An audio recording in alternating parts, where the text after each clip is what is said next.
Oh, eto na. Paano kung sabihin ko sa inyo na may paraan para makakuha ng milyong-milyong dolyares na kontrata sa gobyerno nang hindi ka gagastos ng kahit isang kusing mula sa sarili mong bulsa?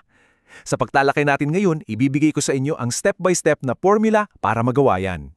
Okay, simulan natin sa isang payo na medyo baliktad sa lahat ng maririnig nyo. Sabi ng expert, huwag kumuha ng 8A certification. Para sa kaalaman ng lahat, yung 8A na yan ay programa ng gobyerno para tulungan ng mga small business. Pero, alamin natin kung bakit ang pag-iwas muna dito ay pwedeng maging susi para mas mabilis kang magtagumpay. $1 trillion. Yan yung halaga na nakataya taon-taon para sa mga small business sa Amerika. Kasi isipin nyo, ang gobyerno ang pinakamalaking kliyente sa buong mundo. At meron silang playbook at ituturo natin sa inyo kung paano laruin yun. Sige, para mas maintindihan natin kung gaano kalaki itong opportunity na to, silipin natin yung mga aktwal na numero. Ganito yan, sa $10 trilyong na budget ng gobyerno, 5 trilyon dyan ay para sa mga kontrata. At eto yung pinaka-game changer. May batas, may mandato na nagsasabing 23% yan, yung halos $1 trilyong ay kailangang mapunta sa mga small business. Hindi to pakiusap, batas yan. At dito talaga natin makikita yung ganda ng pagkakataon.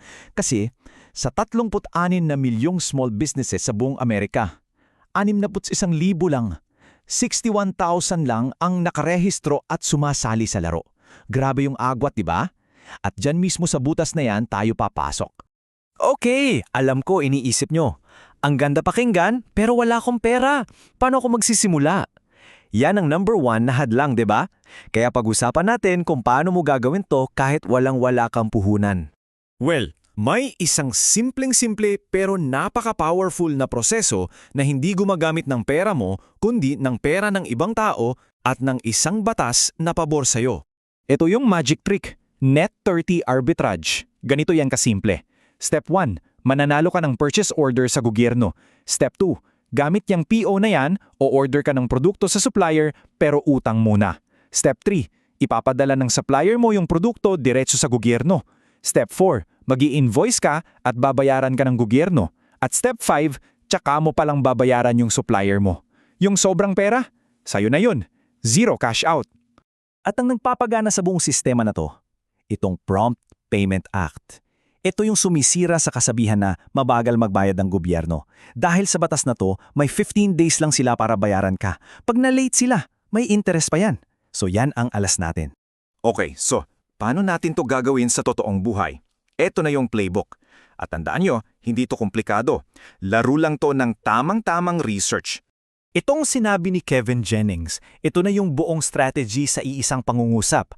Ngayon, himayin natin yan isa-isa para malaman mo eksakto kung anong gagawin. Gawin nating super practical to. Halimbawa, taga Seattle ka. Una, sino? Buksan mo yung osaspending.gov. Hanapin mo kung anong binibili ng VA Puget Sound Healthcare System. Baka kailangan nila ng mga medical supplies. O yung Joint Base Lewis McChord. Baka kailangan nila ng landscaping services. Pangalawa, paano nila binibili?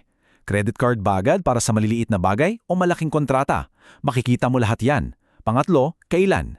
Punta ka sa acquisition.gov. Diyan mo makikita yung plano nila for the whole year. At pang-apat, paano mo ibebenta? Dahil alam mo na lahat yan, hindi ka na manghuhula.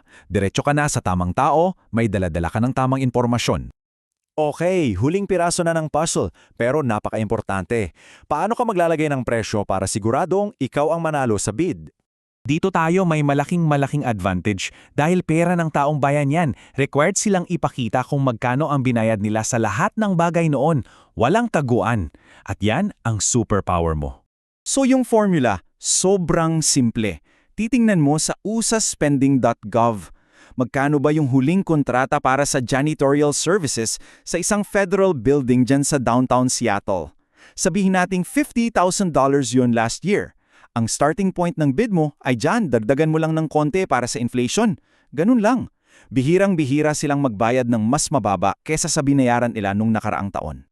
Okay, kumpleto na yung technicals pero may isa pang napaka-critical na bagay at ito yung madalas na kinababagsakan ng marami, ang tamang mindset. At ang payo number 1, wag na wag mong susubukang gawin to ng mag-isa. Yan daw ang pinakamalaking pagkakamali. Humanap ka ng partners, mag-team up kayo, at wag kang matakot mag-bid at matalo. Kasi sa bawat bid mo, kahit di ka manalo, nakikita nila yung pangalan mo. Unti-unti, nagpapakilala ka na sa kanila. Kaya ang pinaka-takeaway dito ay ito. Binibili ng gobyerno ang lahat. Literally, lahat. Mula sa office supplies para sa City of Bellevue, sa pag-aayos ng mga barko sa Naval Base Kitsap, hanggang sa catering services para sa mga events ng University of Washington. Kung ano man ang negosyo mo o gusto mong pasukin, sigurado, may customer na naghihintay sa'yo at sila ang pinakamalaki sa buong mundo. So ayan na, kumpleto na. Nasa iyo na ang buong playbook para mag-research, ponduhan ng proyekto ng walang sariling pera at manalo ng mga kontrata. Ang nag-iisang tanong na lang ngayon ay, ano ang una mong ibebenta sa kanila?